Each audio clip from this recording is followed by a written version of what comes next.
Attention, vous écoutez un podcast audioactif.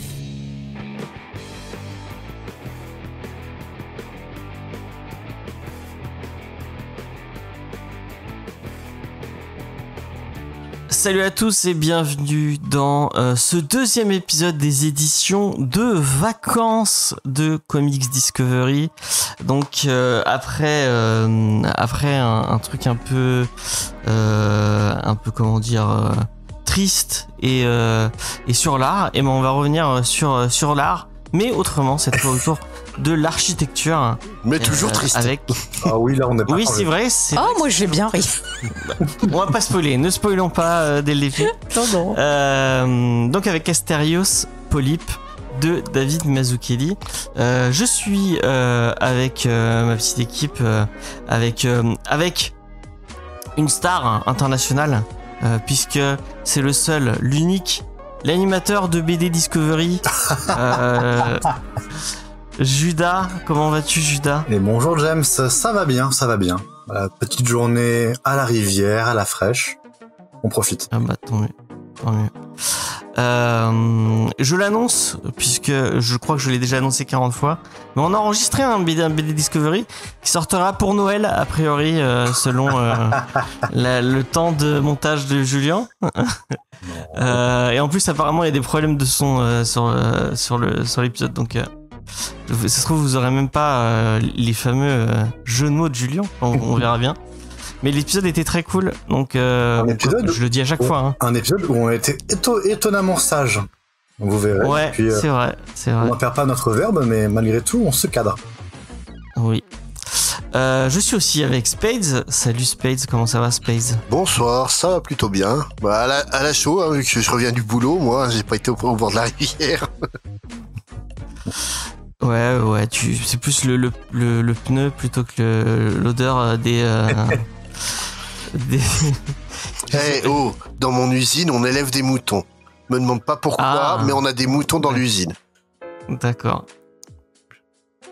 Bah, ça arrive partout, hein, ce genre de choses. Ouais, oui. Ça arrive même. Je sais pas comment faire de lien, mais bonjour à Faye. Ça va Faye ? Salut, ça va, chaudement. Donc, comme d'habitude, on va vous parler d'un comics, mais on commence, comme d'habitude, par les petites recommandations culturelles. Faye, veux-tu commencer ? Eh bien oui, mon cher James, je veux bien commencer. En ce moment, je profite de l'été pour faire tourner ma pile de lecture, et j'ai enfin fini la phase 2 de Star Wars, de la Haute République, donc je suis contente. Et là, je suis en train de lire un autre livre. C'est donc le fameux Hit 2 par Michael Mann. Voilà, donc là, j'en suis actuellement à plus de la moitié, mais je peux déjà vous donner un petit aperçu de ce que j'en pense. Donc on a en fait plusieurs périodes. Donc on a la période qui va se situer après la fin du film, et des éléments qui vont se passer avant le film. Donc apparemment c'est marqué que ça se passe entre 88 et 2000, le bouquin. Et on suit le personnage qui était incarné par Val Kilmer, qui s'appelle Chris quelque chose, et le personnage interprété par Al Pacino, donc qui est un flic, lui, qui s'appelle Vincent quelque chose. Écoutez, moi déjà, et j'ai retenu les prénoms, déjà pour moi c'est beaucoup. En fait. Non, mais je sais plus leur nom de famille. Bon, c'est machin et bidule. D'accord. Et si vous avez aimé Hit, vous allez tout de suite rentrer dedans. Vraiment, on retrouve la même ambiance, on retrouve le style de Michael Mann. Alors ce qui est marrant, c'est que il a une écriture avec des phrases très courtes, des chapitres très courts, mais pourtant, on a tout de suite le visuel qui va s'imposer à nous. On retrouve vraiment son style. J'ai l'impression de voir ses mouvements de caméra. Enfin, vraiment, c'est assez bizarre au début, mais après, vraiment, on rentre bien dedans. L'ambiance, elle est cool. On retrouve ce côté sombre avec ce Los Angeles corrompu et violent. Ces flics qui essayent de faire la justice, mais on les emmerde. Et puis de l'autre côté, on a ce criminel qui donc au début du bouquin, ça suit la suite du film. Je vais pas dire ce qui se passe, mais voilà, il se passe des choses. Donc si vous avez vu la fin du film, vous saurez ce qui lui arrive après. Et non, voilà, pour l'instant c'est une lecture qui est plutôt cool. Donc j'avance, le livre se lit vraiment rapidement. Bon, après moi je lis vite, donc ça va. Et je pense que je l'aurai fini demain ou après-demain. Et entre deux on le montages. dira jamais assez, si vous avez jamais vu Hit de Michael Mann, voyez Hit. Bah écoute, tu vois, c'est un film que j'ai réévalué avec le temps. C'est-à-dire qu'avant, je l'aimais pas du tout. Puis quand je l'ai revu avec toi, je l'ai vraiment réévalué. Et voilà. Et si vous n'avez pas vu Collatéral non plus. Ah, tu vois, Collatéral, par Vous contre, voyez plus je le vois, plus je le Collatéral, désévalue. Ah non, j'adore. Ah, je l'aime pas du tout. J'ai vu pour la Moi, première fois Hit, moi, la semaine dernière, avec des amis. Ah, qu'en as-tu pensé? Et alors Mais on l'a regardé en pleine canicule dans un salon A4. bah. C'était parfait pour avoir la bonne ambiance. Tu étais dans l'ambiance, tout à fait. Donc on trouvait qu'il n'était pas si chaud que ça dans le film. Mais après ouais non, on a fait beaucoup de blagues, on a bien rigolé, mais après le film était vraiment très très intéressant. Esthétiquement, il y a des trucs super chouettes. Thématiquement, c'est très sympa. Après, c'est vraiment un film qui multiplie un peu trop les intrigues secondaires qui servent à rien, malheureusement. Mais on aurait aimé que ce soit plus concis parfois. Et ben moi je te conseille Collatéral si t'as pas vu Collatéral, c'est On va se vraiment le faire. très très cool. Avec Jamie Foxx et Tom Cruise, qui est un très très chouette film. Je vais enchaîner moi. J'hésite entre deux trucs. Bah, donne la parole à quelqu'un d'autre et tu choisis. C'est tout. Non, je vais choisir. On est allé au club de lecture de Bunka parce que on commence à être des habitués de ce club de lecture. Et si vous avez une petite librairie manga ou pas près de chez vous, bah allez-y. Peut-être qu'il y a des clubs de lecture et vous pouvez rencontrer des gens très cool. C'était une soirée super cool et on a lu un bouquin très très très cool. Enfin, on a lu à chaque fois il y a deux bouquins, mais là il y en avait un spécifiquement que j'ai trouvé très très sympa. Il s'appelle She Wasn't a Guy, donc il y a un manga d'une autrice dont j'ai oublié le nom. Donc vous irez chercher.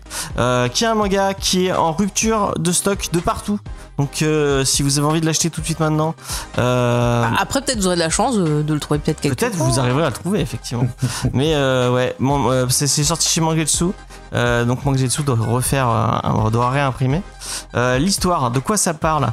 Ça parle d'une fille qui a un style un peu populaire, qui a plein d'amis et tout, mais elle aime le rock, elle aime les Foo Fighters, elle aime Nirvana, elle aime Radiohead, ce qui n'est pas très habituel au Japon. Et du coup elle aime bien aller chez son disquaire parce qu'elle a un petit disquaire de quartier où elle va et elle est un peu amoureuse du disquaire qui est un peu mystérieux, qui a un masque, un style un peu gothique. Il est dark. Il est très edgy. Mais ce qu'elle ne sait pas, c'est qu'en fait le disquaire dont elle est amoureuse et dont elle arrête pas de parler, en fait est sa copine de classe. Qui est le bureau juste à côté, et du coup il y a plein un espèce de quiproquo entre ah merde, est-ce que je vais révéler qui je suis, une amitié qui va commencer. Vraiment c'est une super série, c'est super beau. Il y a un travail sur la couleur, ce qu'il n'y a pas trop d'habitude en manga parce que le manga c'est souvent en noir et blanc. Là il y a une ajout du vert, Un vert un peu acidulé, vous voyez, un peu bonbon. qui est rajouté soit dans le fond, soit sur les personnages, des fois dans les yeux, dans les trucs. C'est vraiment bien. L'histoire est super fraîche, elle est super intéressante. On en a peu parlé avec Hélène de chez Bunka. Et il n'y a pas beaucoup de Yuri. Donc le Yuri, c'est les romances entre deux filles. Ça ne marche pas. Enfin, il y en a pas trop qui sont sortis. D'ailleurs, c'est pour ça. Bah après, il y en a beaucoup qui sortent, qui sont... en fait, ce qu'elle te disait, c'est qu'il y a pas vraiment de distinction en France entre le Yuri qui va être plus porno et le Girls Love qui va être moins coquinou. Voilà. Ouais, mais c'est un peu le cas avec le BL aussi, avec le Boys Love. Oui, pareil. Hein, ouais. Ah oui, c'est mettre tout dans le même panier. Et puis mais apparemment le Boys Love ça marche beaucoup plus que le Yuri. Et je trouve ça fou quoi, parce que tu dis un truc de lesbienne potentiellement très orienté érotique voire porno parfois. Théoriquement ça devrait attirer quand même une certaine clientèle qui est pas là. Bah ils osent pas l'acheter, je pense qu'ils doivent le regarder sur internet. Hein. Mais en tout cas, ça les dérange pas d'acheter du porno en règle générale. mais en vrai c'est un peu comme par internet. Les romances. même des romances hétéros qui pourraient aussi concerner des mecs, c'est pas eux qui les achètent. Donc ça m'étonne pas tant que ça, parce que la communication elle est beaucoup faite aussi autour de l'amour, autour de sentiments, tu vois. Ouais, mais bon, Video Girl High reste un des mangas du genre le plus vendu en France, quoi. Pas vu. Ah, c'est très très vieux, Video Girl High. Vieux, ça. J'ai acheté ça en 94, ça faisait parmi les premiers mangas que j'achetais étant ado, quoi, donc... Mais en tout cas, si ça peut enfoncer la porte du Yuri ou du Non mais même Girl, ça va plein, je veux dire, c'est cool d'avoir des adolescentes, de voir cette histoire d'amour qui est toute mignonne. Ouais. On voit aussi des persos jeunes qui s'interrogent aussi sur les attirances qu'elles peuvent avoir, sur leur personnalité aussi, sur le fait de s'assumer telles qu'elles sont. Enfin, il y a plein de questionnements super cool et vraiment, je trouve que si vous avez des adolescentes ou si vous êtes une adolescente ou même un adolescent, foncez parce que c'est vraiment positif, c'est choupiné. Il y a de chouettes petites références musicales. Il y a même une playlist qui a été faite par l'autrice sur Spotify. La Donc playlist est cool. Hein. ça peut vous permettre de découvrir des titres des années 90-2000. Moi, quand j'ai lu, je disais ça m'a fait retomber en adolescence. Je suis sûr que j'envoie la playlist à Spade, il approuve la plupart des titres qu'il y a dessus. Tu peux toujours essayer, hein. Je suis preneur de ce genre de truc, hein. Ah bah je te l'enverrai. Je sais pas si tu utilises Spotify, mais je t'enverrai la playlist sur Spotify. Donc vrai, et c'est cool. Et même, même un homme d'âge mûr, parce que je commence à être un homme d'âge mûr à mes 38 ans, on peut lire ça. Même si on est hétéro, même si et c'est cool et prendre du plaisir, c'est vraiment cool. L'amour, si c'est que une histoire d'amour, oui, il y a rien de honteux. Personnellement, ça me poserait plus de problèmes si c'était un gros hentai qui tâche, quoi, quand même. Oui, non, là c'est vraiment qu'une petite histoire voilà. d'amour. Enfin, et ça allait même pas. Pour l'instant, il y a pas. C'est juste on sait pas. C'est une rencontre. Ça va peut-être évoluer sur ça, mais là c'est déjà. Et je ne ferai que le répéter trop, puisque malheureusement ça n'a pas été, ça n'est pas assez dit, notamment dans la communauté comics. La représentation, c'est important. D'avoir des trucs où on puisse se sentir représenté, c'est important. Donc allez-y, parce qu'apparemment même Mangetsu, Hélène elle nous disait que même le représentant, il était un peu frileux en disant oui on essaie, on n'est pas sûr. Donc que ça marche de ouf, moi je trouve ça cool. Judas, est-ce que t'as une recommandation? Oui, attendez, je vais vous la chercher. Cut 1, 2. Je parie que pour Judas tu vas couper parce que c'est ton chouchou. Voilà. Regarde-le avec cette descente là. Je couperai pas. Hein. Je couperai pas. Sur YouTube c'est trop chiant à couper, donc je le ferai pas. Oh là là. Moi, je vais vous parler un petit peu de Le Puits, qui n'est pas un éditeur. Du coup, c'est une BD qui est sortie cette année chez Combo, qui est une traduction d'un titre américain, je pense, mais du coup d'auteur d'origine asiatique, Jake Wyatt et Shu. Et ça, c'est une super histoire pour ados. Ça pourrait faire un super film d'animation. C'est très très chouette. C'est très très joli. Et ça raconte du coup l'histoire d'une jeune fille qui est la fille d'une sorcière et d'un bûcheron qui, dans un monde magique, ont plus ou moins disparu en combattant le Léviathan, ou en tout cas quelque chose d'équivalent. Leur monde allait sombrer et ce sont des héros qui sont partis combattre en faisant un peu leur sacrifice, et maintenant il ne reste plus que son grand-père qui s'occupe d'elle, et elle a quasiment aucun souvenir de cette époque. Elle vit dans un univers qui est composé d'îles qui sont où tout le reste du monde est submergé. Et du coup, c'est une histoire avec du commerce entre les différentes îles, du lien entre les gens qui, dès que des monstres marins apparaissent, se brisent, et du coup on a une société qui se divise, etc. C'est franchement très très chouette, c'est très joli, et l'histoire elle a quelques petites choses de touchantes, parce que à un moment l'héroïne elle va se retrouver à la grande ville, et bon an mal an elle se retrouve à être un peu en dèche de thunes, et elle va se pencher vers le puits sacré du coin, dont le titre, et elle va y subtiliser quelques pièces, 2 ou 3 pièces, que les gens y avaient jeté en faisant des vœux. Cependant, elle va être assez vite poursuivie par des sortes d'esprits de ce puits-là, qui vont lui offrir un choix, mais qui est pas vraiment un choix. Si elle ne veut pas se faire attraper par le puits, il faut que des 3 pièces qu'elle a prises, elle réalise le vœu que les gens y avaient attaché.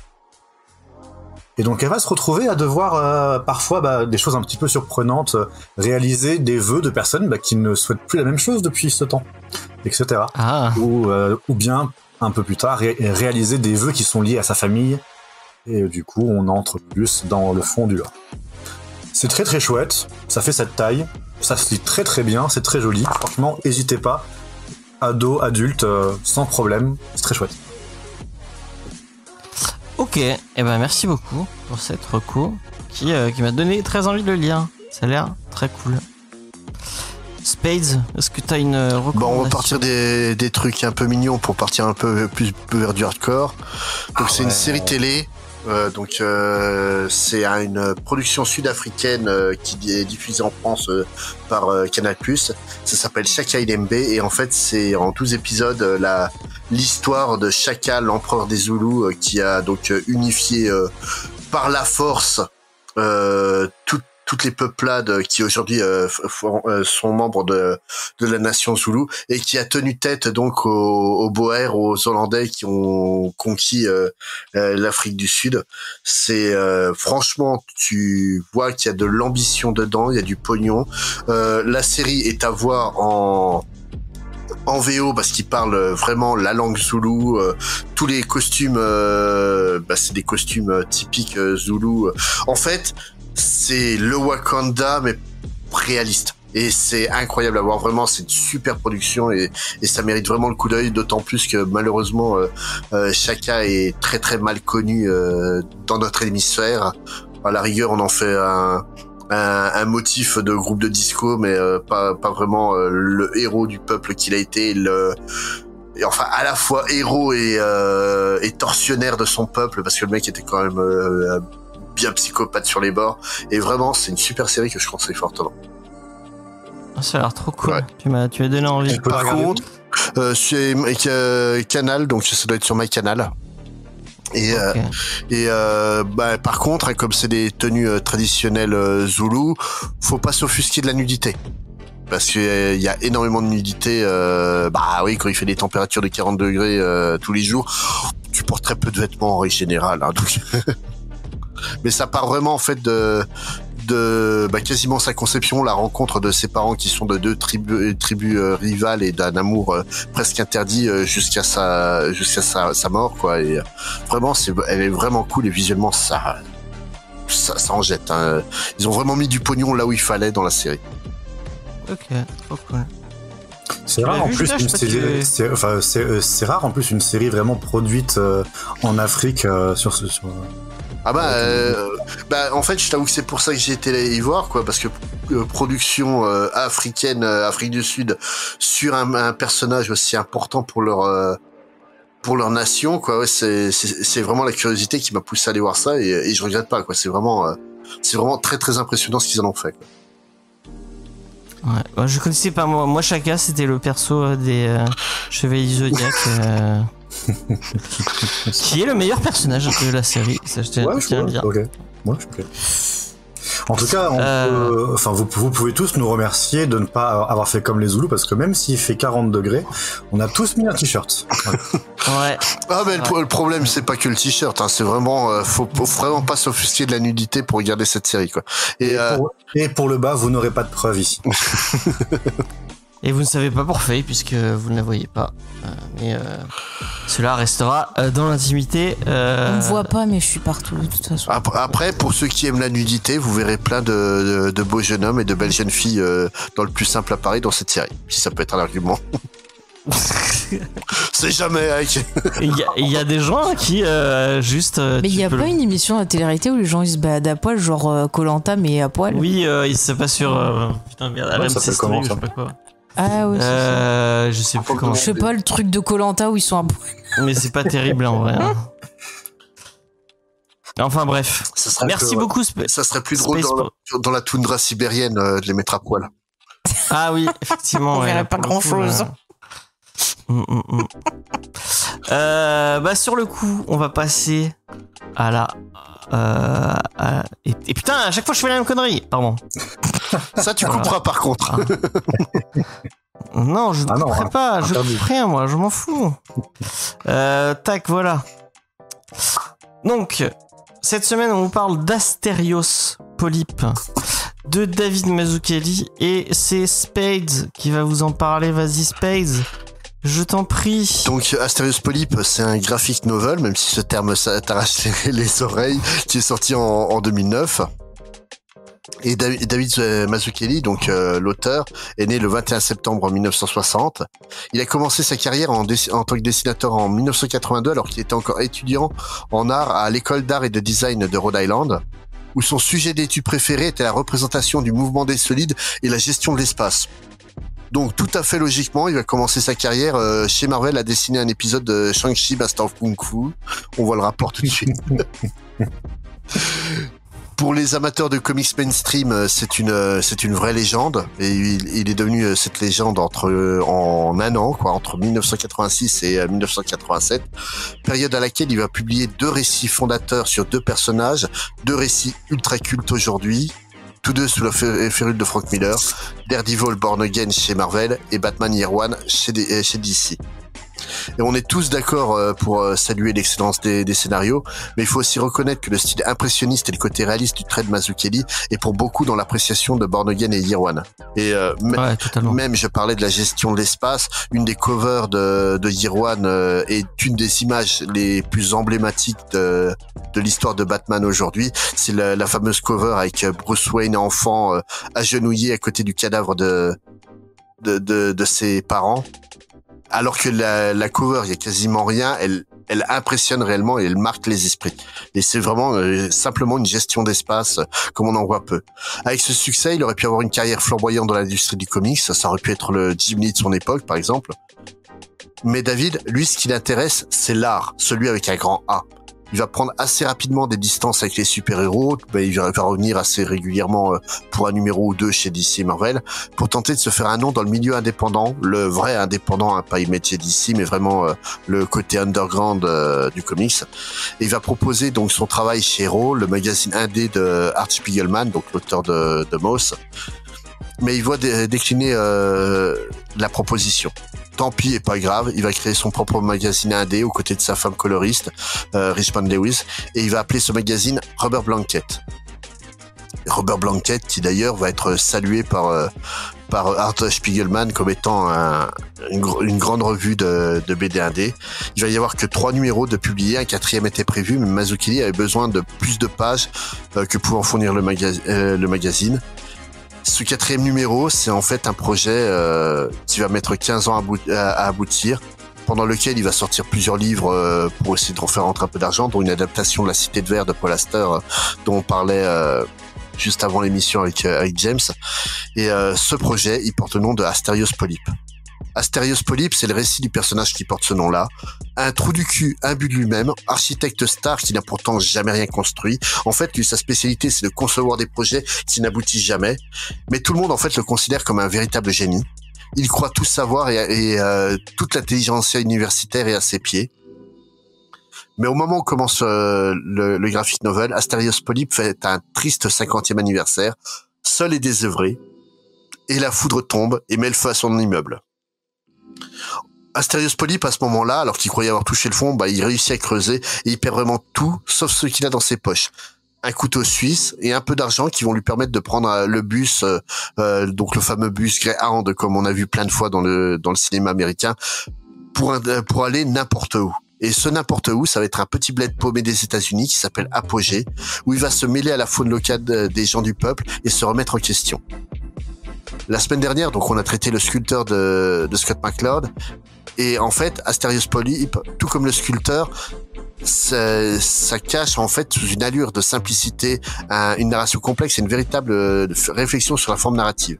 En fait, scénaristiquement, c'est vraiment un truc très très simple. C'est plus ou moins le scénario de Camping, le film avec Franck Dubosc. le mec imbu de lui-même, trou du cul et compagnie, qui se retrouve à frayer avec des pots.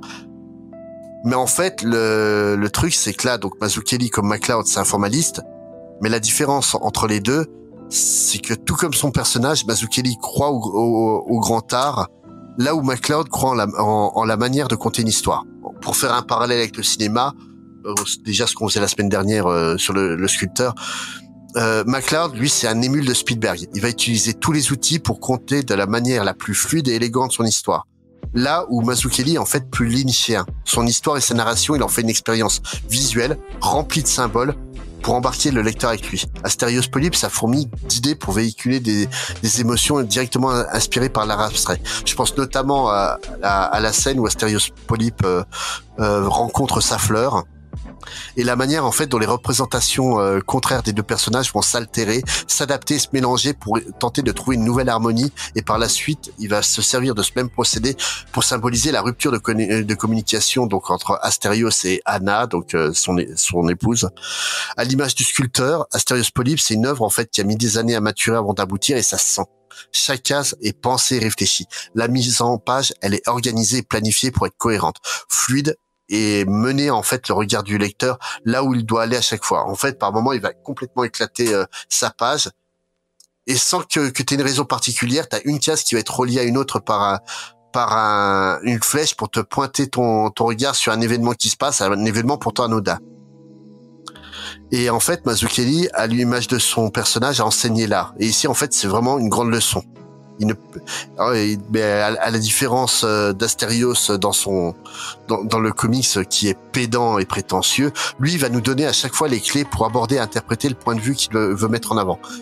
Et parce que Mazzucchelli croit en l'art avec un grand A, je trouve que Asterios Polype bien supérieur au sculpteur, parce qu'en fait dans le sculpteur, l'art c'était qu'un MacGuffin. Mais ici c'est bel et bien une partie intégrante du récit, dans le fond comme la forme. J'ajouterais aussi enfin que le livre, l'objet livre vraiment, ça contribue aussi à renforcer cette impression et cette différence fondamentale entre les deux titres, parce que si le sculpteur est une édition de qualité, il reste un bouquin classique. Là où le livre de Mazzucchelli, publié chez Casterman, a une couverture toilée et la qualité a une grande qualité de papier, ça ajoute une touche sensorielle qui est loin d'être désagréable. Asterios Polype, au-delà d'un récit sur la crise de la cinquantaine, comme on en a déjà vu, mais des centaines et des centaines, là, ça nous parle aussi de la pluralité des points de vue et de la rédemption d'un trou de balle. Et c'est avant tout, en fait, une expérience, elle mérite d'être vécue pour peu que vous soyez curieux. Je sais pas ce que vous en pensez, vous, pour votre part. Ah, moi, ça a été ça fait un moment que j'avais envie de lire Asterios Polype. Déjà parce que j'avais adoré ce qu'il a fait chez Marvel et DC. Comme tu l'as dit, Born Again et Year One, c'est des légendes quoi. Et je m'attendais pas du tout à ce style-là. C'est vraiment le changement de ton entre les deux, le changement de graphisme entre les deux. En fait, sur Year One et Born Again, il a un style impressionniste, et là, c'est vraiment abstrait quoi. Et il touche même des fois à la ligne claire, et des fois, en fait, à la blue page, vraiment il va vraiment dans tous les sens, et ça reste cohérent, et c'est ça qui est dingue, moi je trouve. Et puis il y a un travail aussi sur la couleur qui est ouf, parce qu'en fait chaque couleur a une signification bien particulière. Chaque couleur spécifique représente un personnage ou un moment par exemple le bleu ça va être Asterios, le rouge ça va être Anna sa femme, le jaune ça va être le temps présent parce qu'il y a des flashbacks et des trucs. Il y a un truc que t'as pas mentionné aussi, c'est que le narrateur du récit en fait c'est le jumeau mort-né de Asterios. Et donc il y a vraiment tout un questionnement sur cette identité qui est vraiment intéressante. En fait, c'est vraiment plus que sur l'identité, c'est sur la pluralité des points de vue. C'est ce que je soulignais dans ma review. En fait, le truc, c'est que le jumeau mort-né, lui, en fait, il voit les erreurs de Asterios où lui, il s'en rend pas compte. C'est nous provoque un décalage en fait par rapport à la vision qu'a Asterios. C'est comme par exemple quand Anna nous explique son vécu, qu'elle est la dernière d'une famille de 6 enfants, que ses 5 grands frères et toute la lumière sur eux, et vraiment où en fait tu vois la lumière virtuellement pas sur elle quoi. Et c'est et c'est vraiment en fait tout ça qu'il évoque avec Ignacio, le frère jumeau de souvenir. Oui, c'est ça, ouais. Et il y a un autre truc, juste avant de regarder l'émission, j'ai regardé vous pouvez aller la trouver sur YouTube, vous tapez Astéroïde Police, puis vous la trouvez. Une petite conférence je la mettrai en lien dans la description, de 15 minutes d'un mec qui parle de l'aspect très graphique, c'est un Québécois qui fait ça, et c'était vraiment intéressant à écouter, et je sais plus pourquoi je l'ai mentionné, parce que je voulais dire un truc spécifique. Et j'ai perdu le fil de ma pensée. Mais en attendant, je vais demander la. C'est pas grave. Merde, putain, pourquoi je voulais mentionner ? C'est pas grave. Mais c'est pas grave, on le mettra dans le billet, ça sera intéressant. Ça sera toujours intéressant. Oui, non, mais ouais, vraiment, c'est 15 minutes et c'est vraiment. Il y avait un truc intéressant qui mentionnait, c'est que donc il avait lu sur le blog de Scott McCloud que en fait les trois couleurs principales donc là qui sont le bleu, le jaune et le rouge. Pour lui, c'était le cyan, le magenta et le jaune qui sont les couleurs principales de l'imprimerie. Bah les couleurs ce qu'on appelle les couleurs primaires. Ouais. Ouais, donc il y avait vraiment une signification à tout ça. Je pense que tout est réfléchi de A à Z dans cette BD, quoi. Et le lettrage, chaque personnage a un lettrage particulier. Que ça soit dans la forme des bulles, dans la manière d'écrire les lettres, c'est un vrai travail de titan, quoi. Mais même un personnage qui va avoir juste une seule bulle va lui avoir son lettrage à lui, sa typo à lui particulière et tout. Vraiment le boulot le boulot en traduction a dû être compliqué, hein, parce que ils ont dû refaire. Je plains le lettreur français. Hein. Ah, il a dû en chier. Je pense qu'il s'est éclaté, au contraire. Tu fais ce boulot pour le truc. Je pense que tu t'éclates. Mais vraiment, j'ai adoré ce récit. J'ai trouvé génial. Et on va donner la parole à Fake, hein, qui a beaucoup rigolé en lisant le livre. Un peu moins à certains moments, mais vas-y. Non. Donc mon avis, c'est un coup de cœur, vraiment. Si on avait juste le scénario sans le dessin, j'aurais détesté, parce que le perso, comme tu l'as si bien dit, Spade, c'est un trou du cul. Et j'ai passé tout le titre à me dire, mais ferme ta gueule, parce que dès que tu l'ouvres, j'ai envie de t'en coller une, parce que insupportable, j'ai horreur de ça. Des gens qui parlent à ta place et qui te laissent pas exprimer ton point de vue, qui te laissent pas exprimer tes idées, qui te rabaissent et qui en plus se permettent de parler à ta place, ça me rend dingue. Mais ce qui m'a passionné dans le titre, c'est vraiment tout l'aspect graphique. J'ai adoré. On n'a même pas besoin des dialogues, tout est dit par le dessin, par les couleurs. On a ce truc, comme tu le disais aussi, je suis d'accord avec toi, Spette, ça parle de gens qui se rencontrent, j'ai l'habitude de parler qu'on a tous des petites bulles qui se rencontrent, qui se choquent, et on essaie de trouver comment coexister, comment faire coexister nos petites bulles. Et le titre le montre graphiquement, c'est-à-dire qu'on a des fois les héros qui vont réussir à mêler leurs couleurs, mêler leurs petites bulles. Parfois ils vont plus se comprendre et on va avoir l'impression qu'il y a une petite désynchronisation qui va être montrée par le dessin, avec par exemple un personnage qui va revenir à son état de petite brindille, là, de petites lignes. Enfin, c'est brillant, que ce soit par les couleurs qui vont exprimer l'état émotionnel du personnage. Non, mais vraiment, j'ai adoré toute cette ambiance. Ça me fait penser à ces petits films aussi des années 60, tu vois, qui vont être très acidulés dans leurs photos, qui vont être un peu pop-pop, justement. Il y a aussi des fois, j'ai pensé à Jacques Tati. Tu vois, j'ai pensé à mon oncle pour le côté un peu de l'agitation de la ville, dans les relations avec les gens, ce côté un peu automatique que tu peux voir dans les facs aussi, ce côté, tu vois, il faut que je sois pédant parce que c'est comme ça, tac tac. Enfin, il y a plein de choses qui sont montées en moi. J'ai trouvé que parfois il y avait des moments qui étaient poétiques, qui encore une fois te montraient à quel point tu peux te sentir seul dans une salle alors que t'es entouré de plein de gens, parce que justement les autres ils sont occupés à tellement essayer de faire briller leur ego que toi tu peux même pas essayer d'en placer une, et t'es super triste. J'ai eu beaucoup d'empathie pour le perso féminin. Elle s'appelait Anna, c'est ça, ouais. Anna, c'est ça. J'ai eu beaucoup d'empathie pour elle. J'ai aimé aussi des parties donc qui se passent dans une ville un peu plus petite, justement, où le héros est chez un garagiste là. Ouais. Où j'ai trouvé ça super intéressant. T'as ce côté un peu désertique qui à la fois montre l'état d'esprit du personnage qui est très seul et qui en même temps est en pleine quête spirituelle de lui-même pour essayer finalement de comprendre. Et là, pareil, t'as un travail avec les couleurs qui va matcher avec les dialogues pour le coup, où petit à petit, le perso, t'as l'impression que ça rentre, qu'il s'est pris un coup de pied au cul et qu'il commence un peu à comprendre la vie, tu vois. Mais justement, sur ce passage-là, sur le passage à Apogée, donc le nom de la ville, ce qui est assez dingue, en fait, c'est que si tu mets en parallèle le Astérios qui est à Apogée, qui est en train de devenir garagiste et compagnie, et que tu vois le Astérios d'avant, à aucun moment le Astérios d'avant aurait été capable d'adresser la parole à ces gens-là.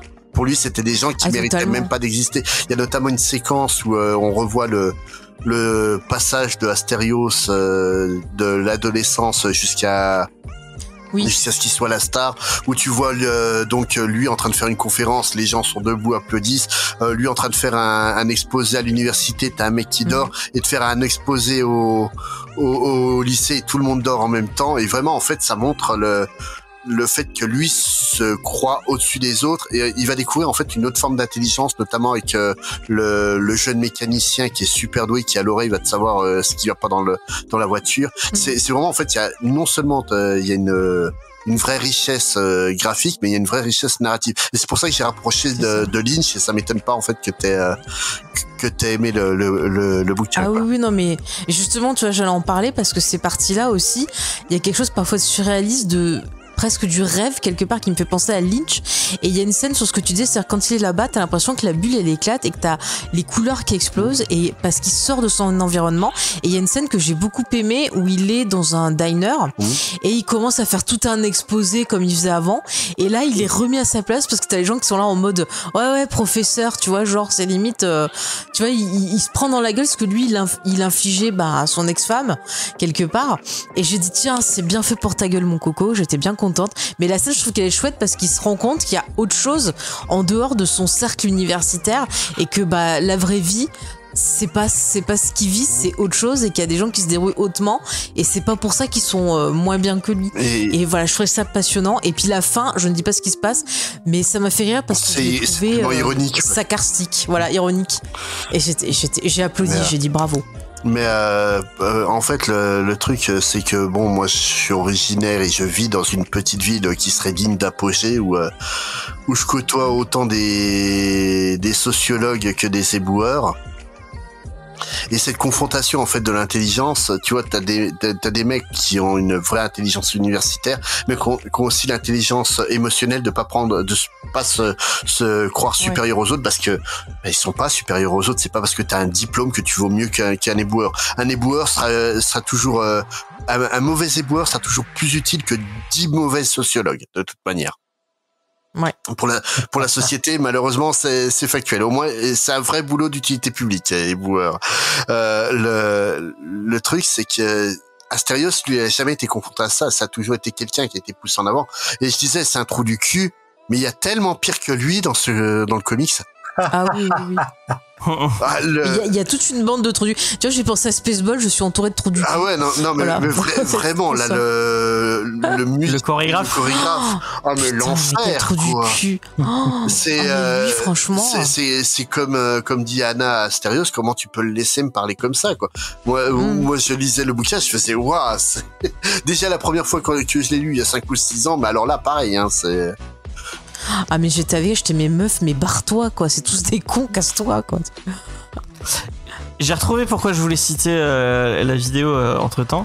C'est parce qu'il y a un truc qui, à mon avis, si vous feuilletez le bouquin et que vous l'avez jamais lu, ça peut paraître un peu comme un film de Lynch ou un truc. On dit, ça va être compliqué, ça a l'air complexe avec plein de figures abstraites. Mais en fait, quand vous le lisez, la lecture elle est tellement fluide du début à la fin, tout se tient, et à aucun moment vous êtes perdu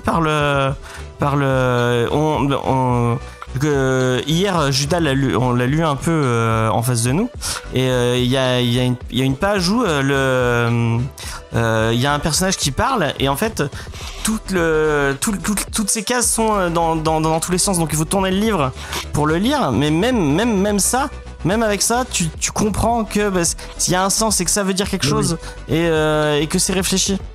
D'ailleurs, Judas, si tu veux donner ton avis. Bah oui, alors moi ça fait... Ça va être compliqué de passer après vous parce que vous avez dit beaucoup de choses qui sont extrêmement caractérisants sur ce titre-là. Moi, ça fait partie des titres que James m'a conseillé alors qu'ils n'avaient pas lu. Escroc. Du coup, moi, je l'avais. Je reprends les trucs que Space me dit et après, Alissa, c'est bien. Ouais, Bah, sache que moi je ne conseille que ce que j'ai lu ou vu. Voilà, la différence entre nous. Moi, si c'est Space qui l'a dit, je prends. Moi, si c'est Space qui m'a dit. Ah non, moi j'ai toujours dit, hein, pas comme pour ce bouquin, si on fait le coup du coup de cœur, ça c'est un truc que je ne conseille pas à tout le monde. Je sais qu'il y a des personnes, ça leur passera totalement au-dessus, quoi. Oui. Alors que la seconde émission que j'avais fait avec James, on avait fait Dusty Brown. Qu'est-ce qu'on avait fait? Dusty Brown. Il avait le plus aimé. Il s'est dit, bah c'est bon, ça va Asterios Polype, ça va être sa cam, il y a pas de souci. Et il avait raison. Complètement, il avait tout à fait raison. Parce qu'en fait, c'est vraiment un titre qui, déjà en fait, quand j'ai commencé à le lire, on m'a dit attention, le personnage principal c'est un peu un connard. Ce qui généralement je fais genre, est-ce que j'ai vraiment envie de lire ça, etc. C'est pas ce qui s'est passé parce qu'en fait le bouquin a une attaque ultra efficace. En fait, narrativement, t'es embarqué et tu comprends vraiment, enfin tout ce qu'on te dit, ça entre comme ça, et tu vas vraiment entrer avec ce personnage-là par son début minable à 50 ans, son appart qui part en feu et lui qui part en bus. Ouais, tu te découvres vraiment au fond du trou déjà, quoi. Donc. C'est ça. Et après, du coup, on va commencer à te présenter son époque flamboyante. Du coup, tu commences à te dire, ah bah, au final, est-ce qu'il mérite pas un petit peu ce qui lui arrive, ce gros con? Pour le formuler plein de types de façons. Et c'est super intéressant de voir comment est-ce que lui-même, en fait, il va tisser cette réflexion sur lui-même par le fait de se mettre en retrait, ou en tout cas de cesser des comportements qui le caractérisaient à 100% avant, quoi. Et donc du coup vraiment, enfin toute sa partie où on le découvre un petit peu dans cette errance philosophique quelque part, il va aller rencontrer des gens et puis il va vraiment se mettre en retrait et juste essayer de vivre avec eux, d'avoir d'autres types de contacts ou de rapports. C'est vraiment c'est vraiment un roman graphique qui m'a beaucoup ému sur l'histoire qu'il raconte, sur ces personnages qui sont, il y en a certains qui sont extrêmement touchants, notamment Anna, quand on la retrouve à un moment, mais ça m'a fait beaucoup, enfin j'ai été très ému. Et ensuite, bah, surtout parce qu'il le raconte à la façon, enfin, avec les outils de la bande dessinée. Et ça, c'est pas un truc qui, enfin, il y a des émotions qui passent là-dedans. Elles pourraient pas passer dans un film, elles pourraient pas passer dans un roman, etc. C'est un peu bateau ce qu'on fait là. On est un peu au niveau zéro, mais c'est un titre qui le montre extrêmement bien. Qu'est-ce que c'est la force de la bande dessinée, quoi. Qu'est-ce qu'on peut faire avec du dessin? Comment est-ce qu'on peut passer de quelque chose de plus ou moins figuratif à quelque chose de plus abstrait et garder un sens et une continuité entre ça, et avec vraiment, enfin, un sens, enfin, un style qui va vraiment s'adapter à ce qu'il veut raconter pour le raconter de façon intéressante avec des angles qu'on n'a pas vus, etc. Et même, enfin, il y a des plans enfin, en fait, il y a un tel travail sur le titre, et chaque plan, tu te dis, c'est super intéressant d'avoir montré ça comme ça.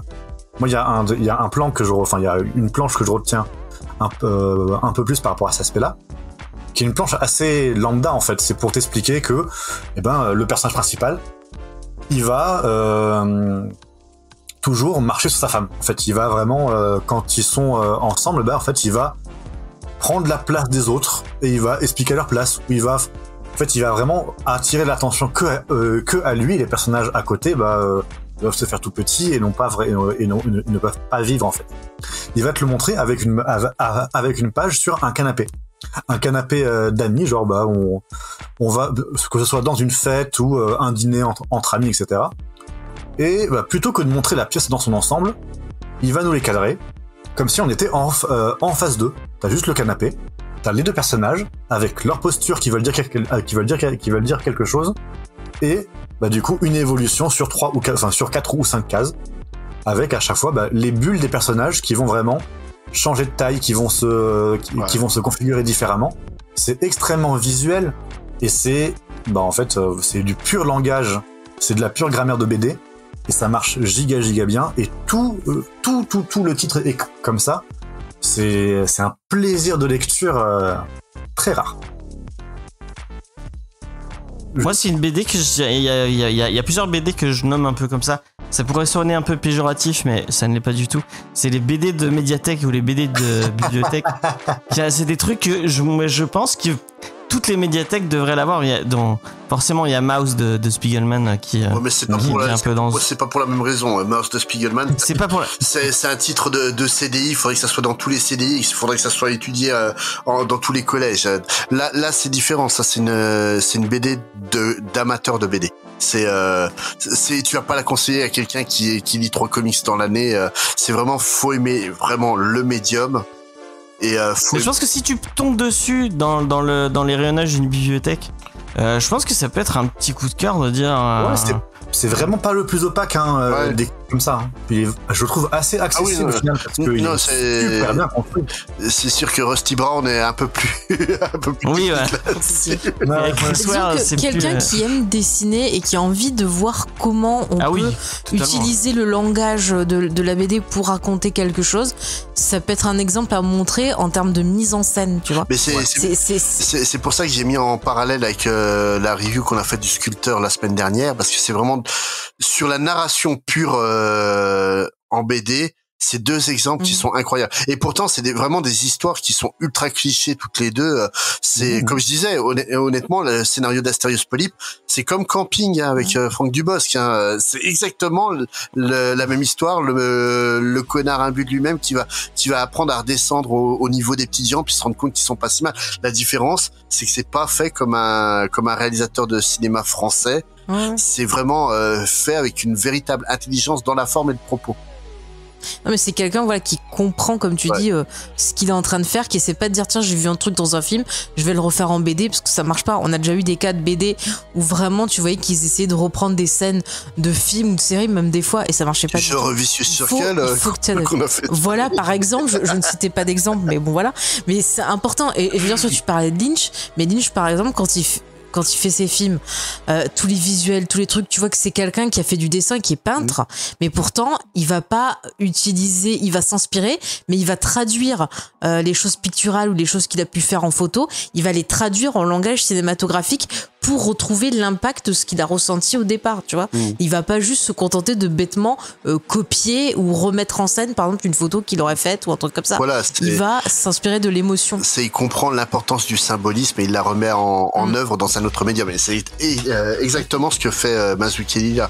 Et franchement, quand on m'aurait dit que le dessinateur de Year One allait être capable de faire ça, sans vouloir dénigrer les dessinateurs de comics classiques, parce que vous savez que j'aime beaucoup de ces gens-là. Honnêtement, c'est pas sur Mazzucchelli que j'aurais posé un billet, quoi. Et franchement, c'est incroyable ce qu'il a fait. Et pourtant, Mazzucchelli est déjà très très bon sur Year One et Born Again, mais là, franchement, c'est une transformation de son style et de sa manière d'appréhender la BD qui est incroyable.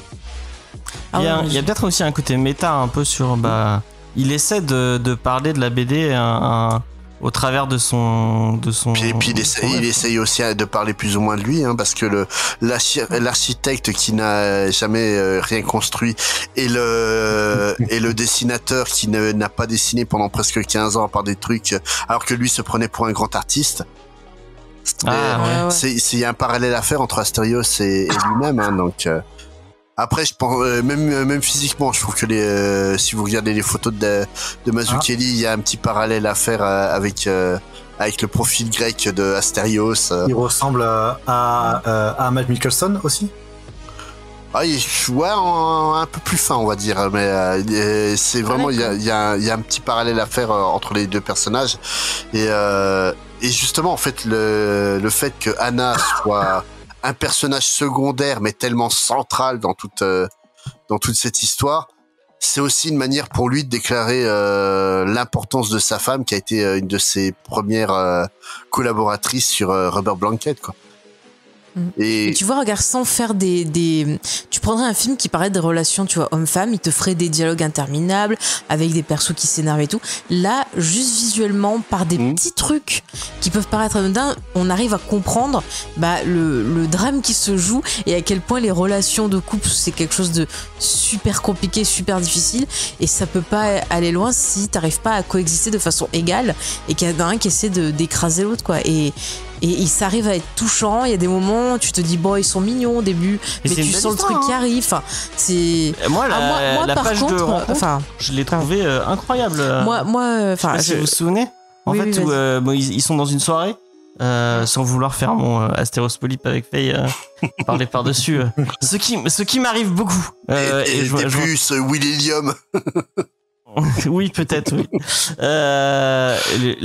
Donc ils sont à une soirée et donc dans la soirée tout le monde a son propre style graphique, et parce que comme Faye le disait tout à l'heure, on est dans une soirée donc on essaie de faire briller son ego à tout prix, et donc Anna a son style un peu graphique, donc rouge, un peu en relief avec des petits traits, et Astérios est là architecte, donc très géométrique, très bleu et tout, et ils vont commencer à discuter et il va y avoir un coup de foudre, et là les deux je sais pas si vous avez remarqué, les deux je l'évoquais dans ma review, donc j'ai remarqué. Oui, pardon.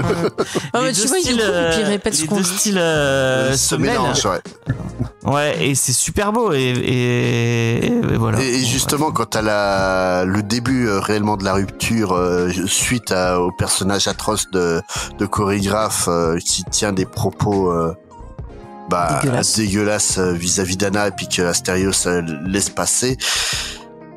En fait, tu vois, ça commence comme l'engueulade, et t'as leur style visuel cohérent qui va se délitérer, et Anna qui reprend son style original, quoi, pour montrer en fait qu'ils sont plus du tout sur la même longueur d'onde, quoi. Et c'est du génie, quoi. C'est incroyable, quoi. Mais avec un style normal. Un style de BD normal, t'aurais jamais pu représenter ça, quoi. Et c'est ça qui fait vraiment la force du comics, hein. Même en animation, tu prends les deux Miles Morales, les Spider-Verse, Spider-Verse qui jouent en fait sur les différences de style. À aucun moment c'est exploité aussi brillamment que ça l'est là, quoi. Ouais. C'est là, il montre en fait que le style doit servir le propos. C'est comme je disais, la différence entre le sculpteur et Astérios Polype, c'est que dans le sculpteur, c'est un MacGuffin, l'art. Et là, c'est vraiment, il le pratique, mais sous tes yeux. Et c'est franchement brillant, quoi. C'est ouvertement pour moi un comics à lire si tu t'intéresses à la BD réellement. Mais c'est quand j'avais envie de dire un truc sur la fin, mais je peux pas parce que. Bah si, vas-y. On va pas spoiler. Non, mais sans spoiler, je dirais que pour moi, la fin, ça se pose la question de est-ce que, tu vois, quand tu fais un travail, par exemple en psychanalyse ou en psychologie, tu as ton parcours, tu avances dans ton truc, mais au bout d'un moment, tu peux toujours te dire, est-ce que je vais rester comme ça, ou est-ce qu'il y a des moments où je vais pas retomber dans mes conneries.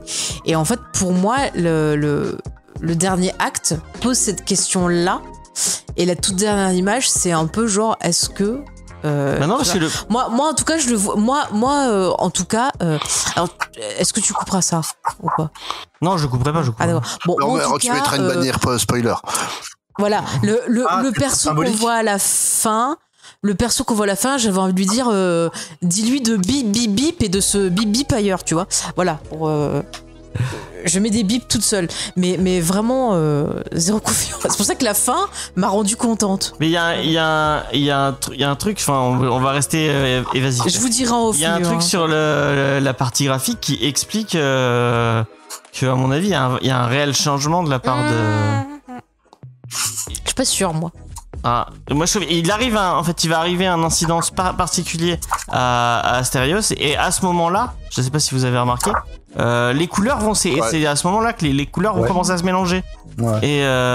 Et je pense que il a eu besoin de cet incident pour pouvoir changer et avancer. Je sais pas, il a pas dit le discours de Rocky 4, alors je suis un peu dubitative. Oui, c'est vrai. Moi, si j'ai pas le discours de Rocky 4, j'y crois pas. Tu vois, j'ai tellement attaché au perso féminin que moi je reste méfiante. Voilà. Mais après, ça pourrait être compréhensible, et en plus c'est quelque chose dont tu as été victime, parce que moi je sais qu'il y a des choses où par exemple la page dont Judas parlait tout à l'heure, où il y a les deux sur le canapé, où c'est ce dont il parle là, c'est Aciros qui dit à Anna d'expliquer une anecdote, et en fait au final c'est lui qui l'explique. Parce que il prend le dessus, et c'est des choses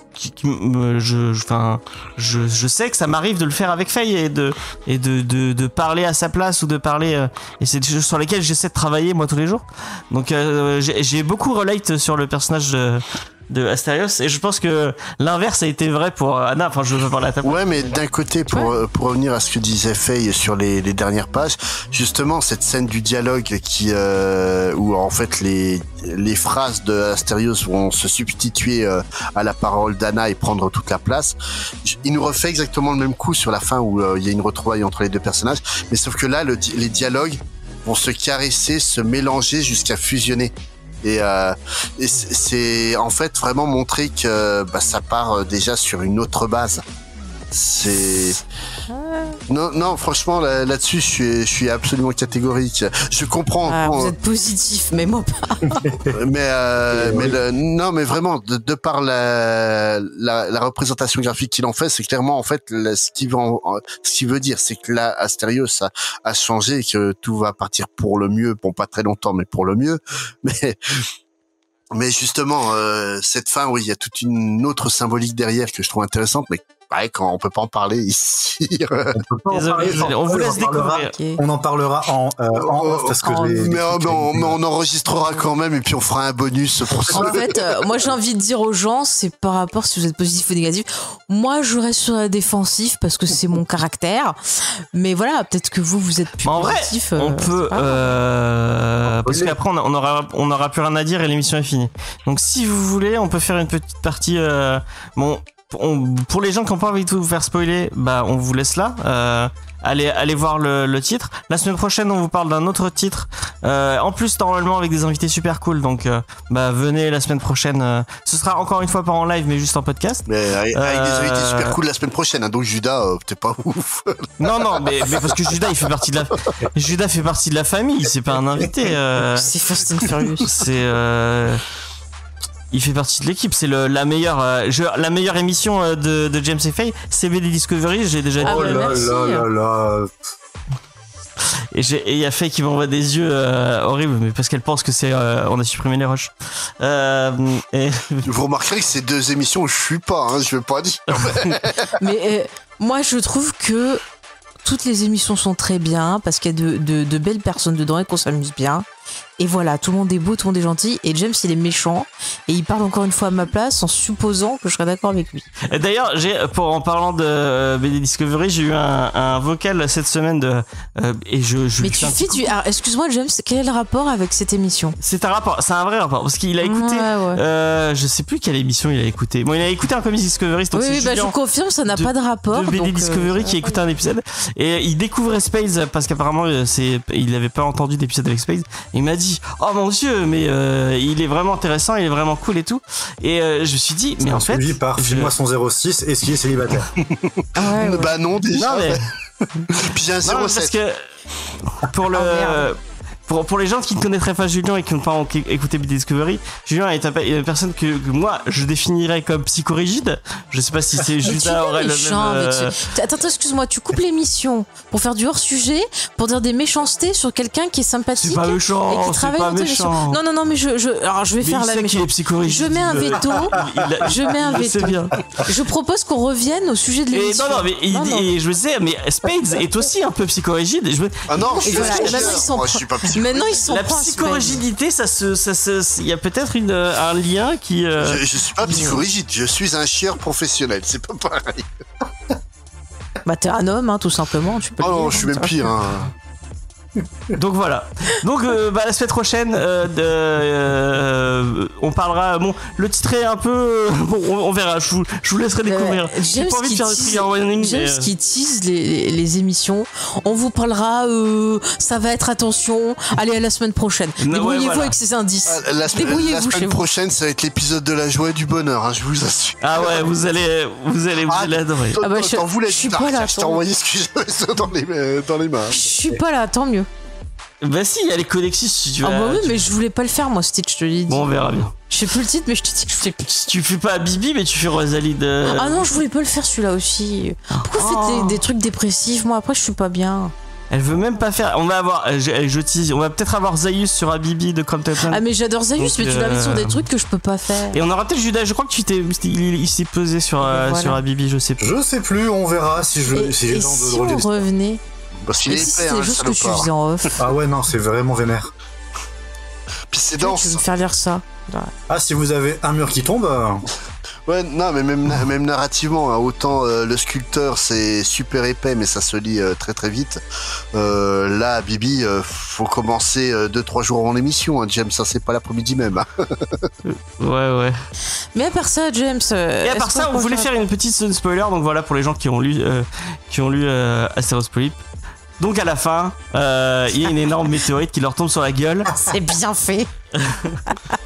Non mais moi je vois deux personnes désespérées qui se retrouvent en mode on est désespérés, bon bah voilà, et pour moi je suis quasiment sûr que si c'était pas tombé la météorite, une semaine après ils refaisaient les mêmes conneries. Hein. Ah moi j'ai zéro confiance dans ce personnage, hein. Parce que c'est trop du cul en jusqu'au bout, hein. de base. Non mais excuse-moi, c'est moi pour moi il reste trop du cul jusqu'à la fin parce que je peux pas le saquer. Judas, qu'est-ce que t'as pensé? Je trouve, attends, je finis juste, mais moi je trouve que le fait de mettre une météorite à la fin qui tombe, c'est le symbolisme que de toute façon, ça peut pas finir bien, ça repartira en cacahuète et de nouveau cet univers va exploser. Du tout, mais laissons parler Judas.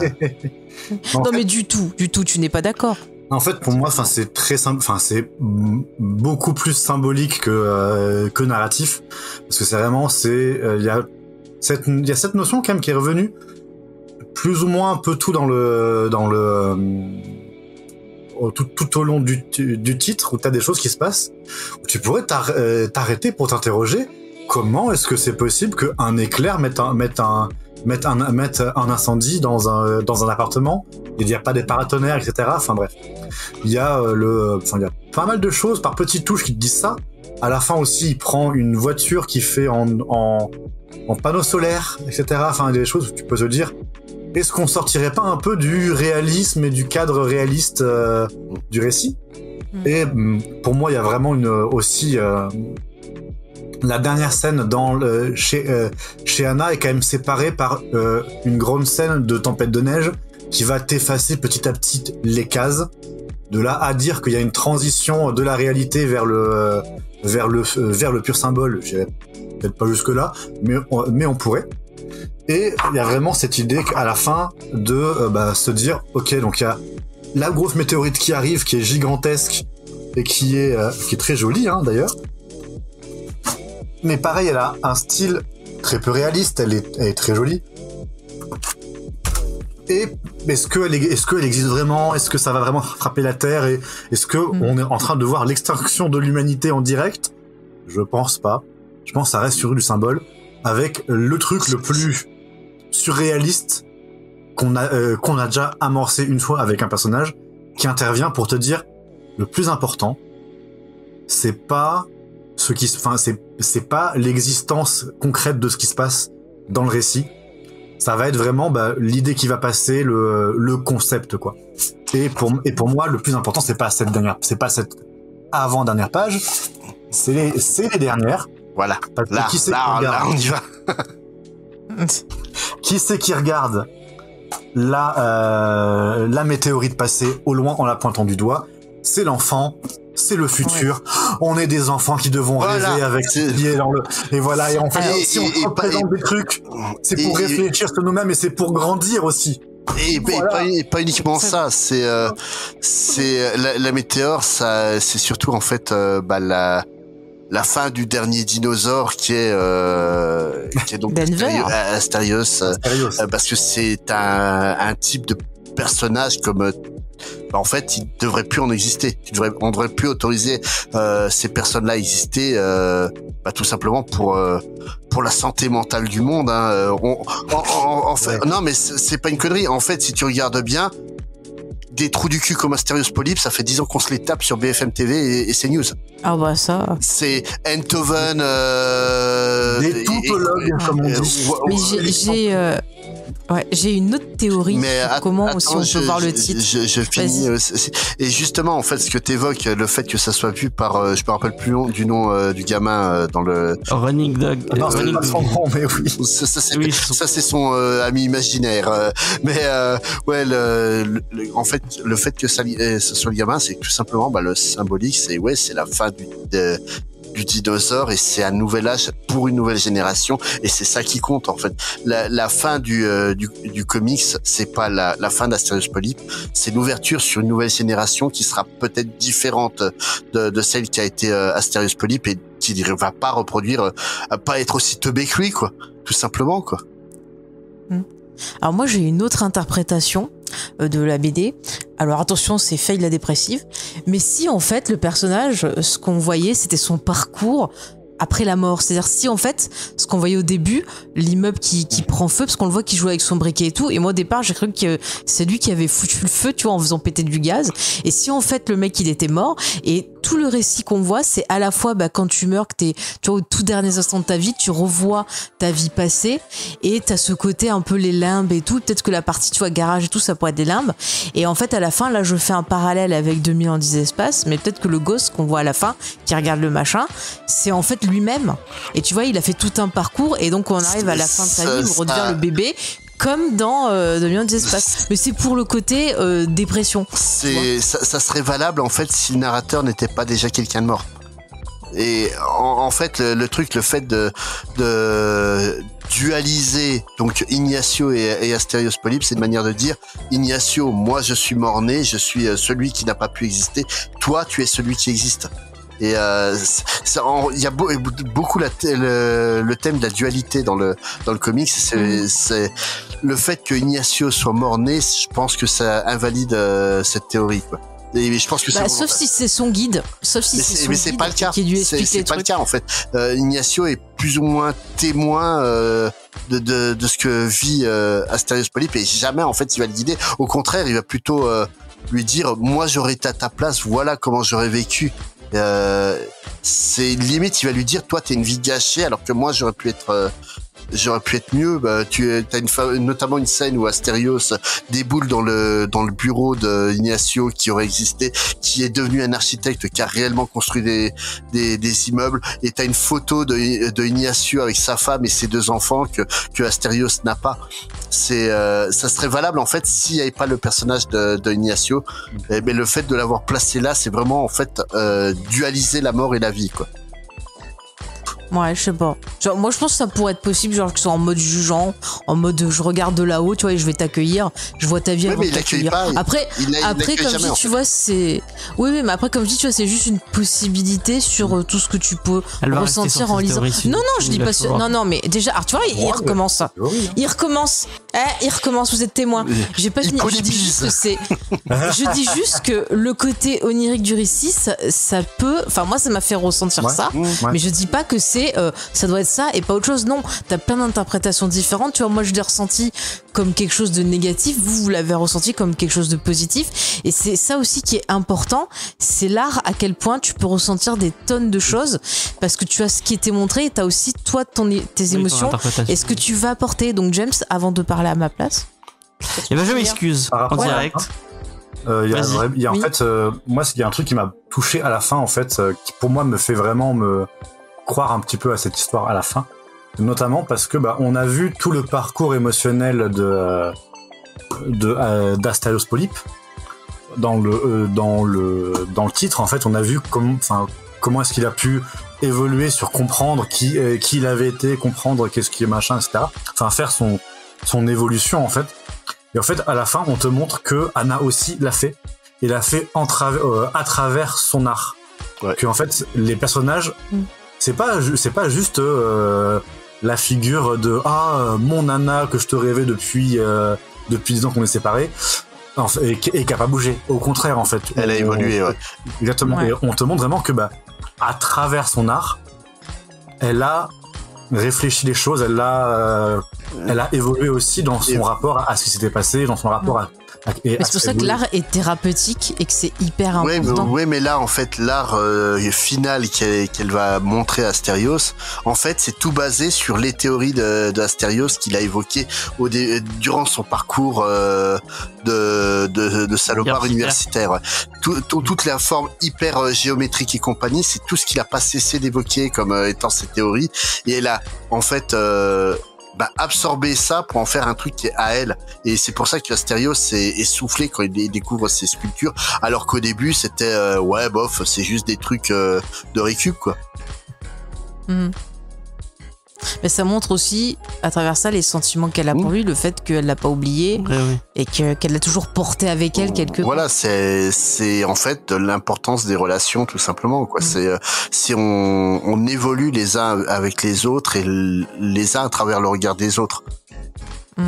Mais finalement, je trouve que le titre dit plus de choses par le visuel que par le dialogue, et ça montre aussi quelque part comment dans la vie de tous les jours, le fait d'échanger, de communiquer, on pense dire des choses, mais en fait on se dit pas la moitié des choses, et c'est la gestuelle, c'est les expressions, c'est les actes qui vont en dire plus que ce qu'on dit, et ça m'a fait penser à un manga que j'ai lu dernièrement, enfin que j'ai vu l'animé, mais j'ai commencé à regarder après, bref, où c'est sur un personnage qui est sourde et la relation qu'elle va nouer avec une personne qui est qui peut parler, qui entend et compagnie, et qui justement s'intéresse à sa façon de s'exprimer et qui veut apprendre à s'exprimer avec elle et qui apprend le langage justement des signes, et ça montre en fait à quel point eux ils ont une relation qui va être plus sincère que d'autres personnes qui vont juste se parler, parce qu'en fait ils se disent les choses, ils se montrent les choses par la gestuelle, ils se disent les choses en signant, et ils peuvent pas se mentir parce que tout ce qu'ils regardent ça passe par le corps, et le corps c'est impossible de mentir avec, et pour se dire des secrets, alors que par la parole voilà, c'est la merde, c'est la merde. Mais quand tu vois à côté, les autres gens, en fait, ils ont tendance à avoir des problèmes à stresser parce qu'ils n'arrivent pas à se dire les choses. Alors que si on laisse le corps parler, ça vient naturellement, c'est beau. Et le titre me fait penser ça. C'est A Sign of Affection. C'est vachement bien, je le conseille. Vraiment, il est sur Crunchyroll si vous voulez voir l'animé. C'est très très court, c'est je crois 12 épisodes. Et c'est vachement bien. Et voilà, j'ai retrouvé un peu ce que j'avais ressenti sur ce comics-là, justement, où tu vois à quel point vraiment tout passe par la gestuelle des persos, les couleurs, les dessins. Et après, il y a aussi une notion qui est développée dans le bouquin, là, c'est le fait que tout le monde se pense être le propre héros de son histoire, et que au final en fait il pense pas agir à mal. Asterios, quand il est un crétin intelligent, pour lui c'est lui qui a raison. William qui vraiment est à gifler quoi. Ce personnage, je l'ai haï en cœur avec Asterios, je l'ai vraiment détesté. Ah oui, non mais c'était le duo. C'est son nom quoi. Willy et William. Willy, c'est le en argot, ça peut être le pénis. C'est Lego et Ilium, ça fait un peu penser à Helium, le j'éclaire. Ouais, et puis il y a tout qui est là. Le zizi gonflé quoi, ça fait mais Lego plus haut colère. Voilà. Mais ce personnage, je l'ai vraiment détesté par sa manière de parler à Anna, qui est à la fois méprisante et d'une vulgarité sans borne. Moi, honnêtement, un mec parle comme ça à ma copine, je lui pète pas la gueule parce que ma copine s'en charge d'elle-même. Elle fait des arts martiaux, donc il y a pas trop de problème. Mais vraiment, mais tu seras pas le dernier à donner un coup de pied quand tu seras dans voilà. Quand il sera dans quel niveau. Là, moi, j'aide ma copine à mettre le cadavre dans le coffre de la voiture pour aller le mettre en forêt. Mais le truc, c'est ce personnage. Lui aussi, il est persuadé que c'est normal de parler comme ça. Comme il est quelqu'un de flamboyant, quelqu'un de génie, forcément, elle prend ça pour des traits d'esprit et ne peut pas résister à sa grandeur. Et c'est en fait justement toute la quête d'Asterios Polybe, qui est le héros de cette histoire, c'est de découvrir qu'il n'est pas le héros de la vie, quoi. C'est que les autres gens existent et qu'il faut les respecter. Et c'est en fait pour ça qu'il y a un vrai fond qui est intéressant sur le comics. Il y a le moment où ils vont chez le compositeur qui est assez intéressant aussi, où il est vachement méprisant, alors que le mec a l'air d'être super intéressant et d'avoir tout un truc. Celui qui fait la musique pour le Orphée, ouais. Ouais, mais d'un côté, tu prends le texte qui va avec ça, c'est encore une fois en fait du texte pédant, quoi. C'est regarder, moi je mets au mur les partitions parce que pour moi c'est un discours, c'est une œuvre d'art en elle-même. Il y a des trucs intelligents dans ce qu'il dit, mais à côté de ça, c'est aussi une forme d'ego surgonflé. Moi, je sais ce que ça veut dire et toi, tu ne le sais pas. En fait, c'est une critique réellement du milieu universitaire qui se croit au-dessus de la masse à chaque fois, hein, ouvertement. Et il y avait un truc que tu disais par rapport au nom du perso, et c'est marrant parce qu'il y a un truc quand Judas lisait à Bunka hier le titre, j'ai l'impression qu'il y a plein de petits jeux de mots qui sont pas passés à la trad. On comprenait pas justement mais pareil, en fait, dans les musiques qui passent dans le comics, j'arrive pas à comprendre. En fait, il y a un moment, ils vont inventer une parodie de Sésame, de Un rue Sésame. Donc là, ça devient Poppyseed Avenue, donc l'avenue de la graine de pavot au lieu de la rue Sésame. Bien joué. Ouais. C'était et puis quelques pages plus tard, t'as donc le garagiste Steve qui sort de sa salle de bain en beuglant Rock You Like a Hurricane de Scorpion. Et vraiment, il te sort les paroles. J'ai pas vérifié pour les autres parce que je savais pas de quel. C'est d'ailleurs étrange. Mais là, ouais, il te sort les paroles de Rock You Like a Hurricane, qui est une chanson sans la citer et compagnie. Donc, je sais pas en fait si ce qui s'est passé à ce niveau-là, s'il y a des soucis de droit, où il a peur, où il a eu peur d'être emmerdé pour Un rue Sésame. Le fait que t'as pas les copyrights des chansons, ce qui est fait habituellement.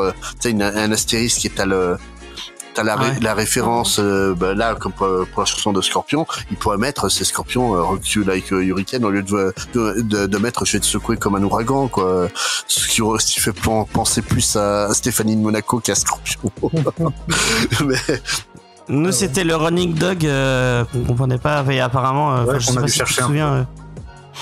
Je sais pas si tu te souviens. Si, je me rappelle plus. J'avais vu une explication de ça. Où c'est en fait par rapport au nom du petit en lui-même, une version altérée du nom du petit, quoi, et que c'est en fait c'est. Alors de ce que j'ai compris, si en fait le personnage punk il serait maoïste, et en chinois un running dog c'est une insulte pour dire grosso modo, enfin ceux qui suivent toujours la main qui va les nourrir, quoi, grosso modo. Donc ce serait une sorte d'insulte anticapitaliste maoïste déguisée, que t'es assez costaud à comprendre quand même, parce que je l'avais pas. Il y a plein de trucs comme ça. Après, ouais, c'est typiquement le genre d'œuvre que tu peux relire et découvrir des trucs. En fait, ils ont pas le talent de XP pour les jeux de mots et les blagues. Ah. S'ils nous écoutent, dédicace. Mais c'est peut-être à la trad, hein. Il y a peut-être qu'à la trad, il y a des trucs qui passent pas. Non, mais là, l'histoire de Running Dog sur ce truc-là, j'avais vu ça. Mais pareil, la cuisinière du diner et bassiste du groupe de punk, Mañana, qui en fait, ça veut dire espoir ça veut dire lendemain en espagnol. Oui, c'est demain. Oui. Ouais. Mañana, c'est plus le matin. En fait, c'est une forme d'espoir dans la jeunesse qui donne, notamment avec le personnage de Spotty qui est comme disait qui est donc anard et puis et puis surtout anard et puis communiste plus que maoïste. C'est le truc, en fait, c'est de démontrer que l'avenir, ça revient en fait à la vision que j'avais de la fin du bouquin, où en fait c'est la jeunesse qui est l'avenir, et que Asterios Polype c'est juste un vieux dinosaure qui est là et qui traîne, quoi. Ok, bah, je pense qu'on va peut-être s'arrêter sur ça. Ouais. Moi, ça a été un coup de cœur. Bon, je sais que Space ne croit pas en l'existence du coup de cœur. C'est anti sa religion. Voilà. Judas, est-ce que tu mets un Ouais, coup grave. de cœur sur Astel? Moi, c'est vraiment un truc que je vais conseiller alors à des gens qui aiment beaucoup vraiment tout ce qui est délire de grammaire de BD. Franchement, ça va leur plaire. Je suis sûr que vraiment, enfin ça, je vais pouvoir refiler ça à des collègues, à des amis. À Julien, notamment. Mais c'est pour ça en fait que moi je mets pas de coup de cœur parce que ça c'est le truc tu peux pas le conseiller à tout le monde quoi. Non, c'est vrai. C'est Faye. Oui, bonjour, c'est pourquoi. Ah oui, Cœur nous- ou- alors j'ai adoré. Effectivement, je vais pas le conseiller à tout le monde. Je le conseillerai à Sophie parce que Ah oui, il y a des Sophie, elle aurait adoré. il y a des références lynchiennes, c'est pour nous. Mais pour moi, ça a été voilà, ça a touché mon petit cœur, surtout visuellement. Donc voilà. Donc voilà, on a fini sur cet épisode de Astério, ce polype. Comme je vous disais tout à l'heure, la semaine prochaine, venez avec un peu de Xanax, puisque Écoutez avec un peu de Xanax. ça va être compliqué.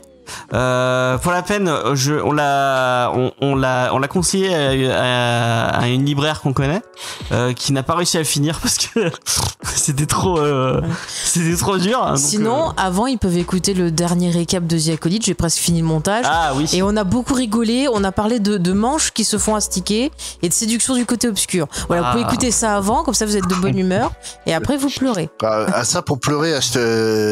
Perso, hein, je l'ai recommandé à James pour l'émission, mais ouais, même moi je le trouve hardcore hein, celui-là. C'est Est-ce que tu vas Pour ça que je l'aimerais pas. Tu regrettes de devoir le relire ou pas du tout? non, non, je vais pouvoir le relire sans problème, mais c'est vrai que que le sujet c'est pas le truc le plus simple à aborder. Et oui, c'est par le deuil, voilà voilà. Oui, bah je veux m'en passer, James. Hein. Donc voilà. Faut le dire. Sur ce, on vous dit à la semaine prochaine. Allez écouter les BD Discovery, notamment le dernier qui a été un peu boudé parce que peut-être que le thème ne vend pas trop. C'est vrai que c'est une BD un peu underground qui donne pas trop envie, mais l'épisode est très bien. Je trouve que c'est un de nos meilleurs épisodes. Je sais pas ton avis, Judas, mais je trouve que l'ambiance est de mieux en mieux. Ah, mais vous étiez très pertinent. Hein. Et on est très drôle. Le problème, c'était la BD. Hein. Les autres BD conseillés sont très cool, notamment celle de Judas, de Florence Dupré-Latour, une autre créatrice que nous apprécions mais que nous n'aimerions Entière. Ouais, voilà, ouais. Je sais pas si tu connais Space, mais Non, je te conseille. Bah je te conseillerai après. Je suis sûr que tu vas kiffer. Je t'enverrai un petit lien. Je pense que tu vas apprécier. Sur ce, on vous fait des bisous. On vous dit à la semaine prochaine. N'oubliez pas de nous suivre sur les réseaux sociaux en Ouais. tapant James et Faye ou Comics Discovery. Comme ça, vous avez toute notre actualité et vous pouvez aussi nous soutenir en allant faire un petit tour sur notre page Tipeee ou bien encore en partageant les émissions. Ouais. Bye bye. Tchuss. Salut.